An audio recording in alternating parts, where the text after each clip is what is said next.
President Benton, today it is my honor to present a woman dedicated to improving the lives of young people with autism spectrum disorders. Dr. Elizabeth A. Lageson is a clinical psychologist and instructor at UCLA Semel Institute for Neuroscience and Human Behavior. She also directs the Help Group UCLA Autism Research Alliance that conducts research in the treatment of children and adolescents. In addition, she is the director of the UCLA Early Childhood Clubhouse Program, a social recreation program for preschool children with autism disorders. And she is the associate director of the UCLA Parenting and Children's Friendship Program.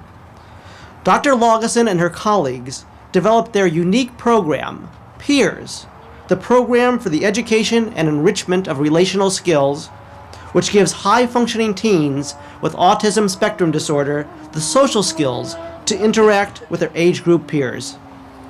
An author of many scholarly articles and studies, Dr. Lageson has been featured in the New York Times and LA Times, as well as on CBS and NBC, and her work is both nationally and internationally recognized.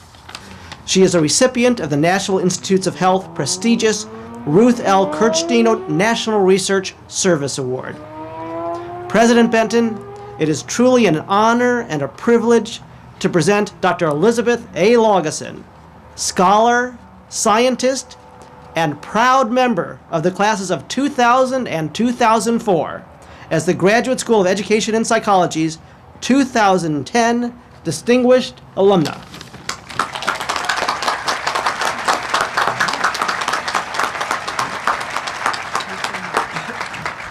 Well, thank you, Dr. DeMeo, for that nice introduction, and thank you to Dr. Keating, President Benton, Dean Weber, and all of the faculty at Pepperdine for this wonderful award. You know, it's a true honor to be here today, and I thank the graduates for the privilege of sharing this moment with all of you.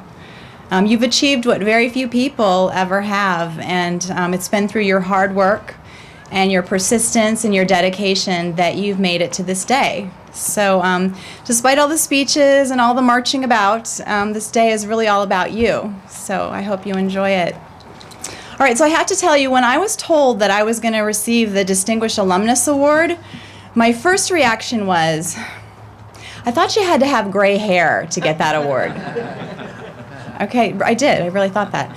So without giving away my beauty secrets, and thank God my hairstylist is not here today, I may have a few gray hairs, I'll admit it, but regardless, it's really an honor to be acknowledged in this way and by those who I admire and respect so much. You know, it was just 6 years ago that I was sitting here in this beautiful park overlooking the Pacific Ocean, and I was a slightly less gray-haired doctoral candidate, and I was preparing to graduate like all of you. And I remember thinking at the time, man, I wish I'd worn sunblock.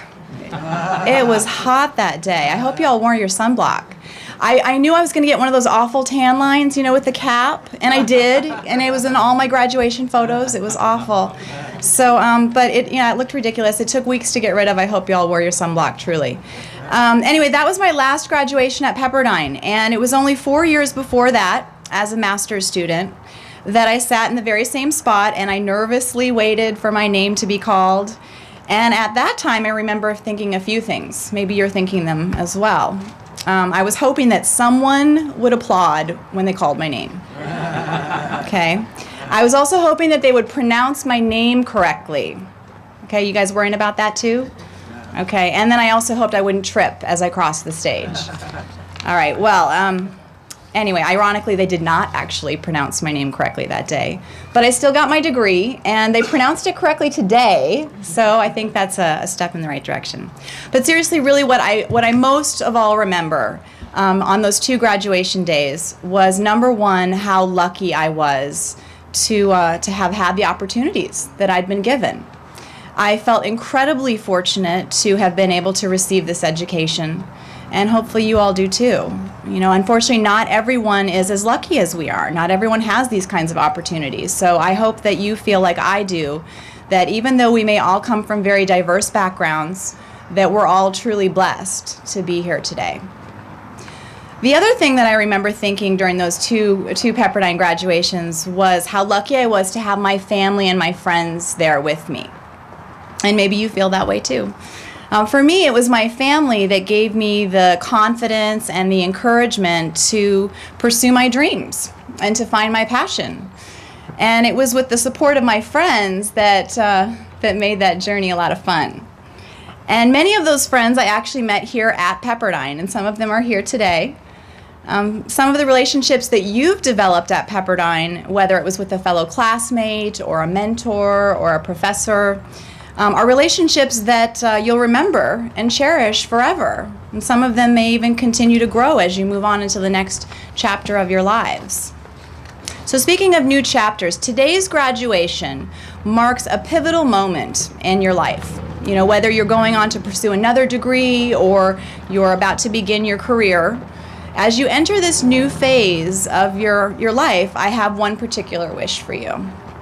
And that is that you find your passion and follow it. And I'm not just talking about a passion for psychology. You know, that's too broad. I'm talking about finding what you love within psychology and building a career around that. You know, I feel really fortunate because I found what I'm truly passionate about. And I've made a career of it. I teach social skills to children and adolescents with autism. And in my research at UCLA, where we've developed an evidence-based social skills program for teenagers with autism, and we essentially teach them how to make and keep friends. Now, a moment ago, I talked about the importance of relationships. And, you know, it's ultimately those relationships with your family and your friends that mean the most in life. So now imagine that you're a kid with autism. And those essential ingredients for developing and maintaining relationships are missing. You know, the social world is a complete mystery to you. And it's not as if you don't want to have friends or close relationships, you just don't necessarily know how to. Now look around this audience and look at the friends and the family that have gathered here to support you, to celebrate you. And now imagine the tremendous loneliness that you would feel without those relationships. And if you're able to imagine that, you're one step closer to understanding what it might be like to be a kid with autism who just wants to have friends and close relationships. So that's what I do, and that's my passion. I get to help these kids learn how to make and keep friends and to develop meaningful relationships. And as they blossom before my eyes, I get to have the knowledge, the satisfaction in knowing that I had something to do with that. And that feels incredible. You know, when a parent comes up to me with tears in their eyes and shares a story of how their child just made a new friend or got invited to their first party, that's a really amazing feeling. I really can't imagine anything more rewarding than what I get to do. So that's how I know that I found my passion. But when I was sitting where you're sitting right now, I didn't know that this was my path. You know, I didn't know that I wanted to be a researcher and develop social skills programs for kids with autism. I thought I wanted to specialize in something actually completely different from where I landed. And in fact, when my supervisor approached me about running social skills groups for kids with developmental disabilities, I really couldn't think of anything I wanted to do less. You know, I really didn't want to do it. The idea of standing in front of a group of people like I'm doing now completely mortified me.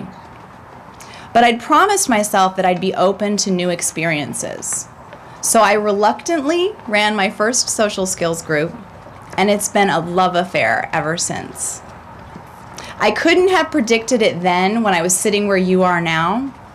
But taking that risk to try something new was the step that I needed to find my true passion.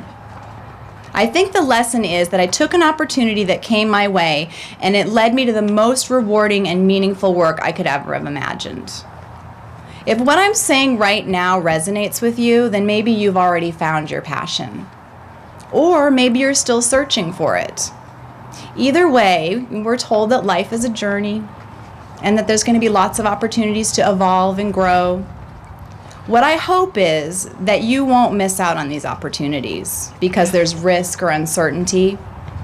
Sometimes you have to take a leap of faith and try something new to find your path and to follow your dreams. So my message for you today on this very special occasion is to stay open to opportunity, find your true passion, and never stop pursuing your dreams. Congratulations to our graduates, and thank you very much.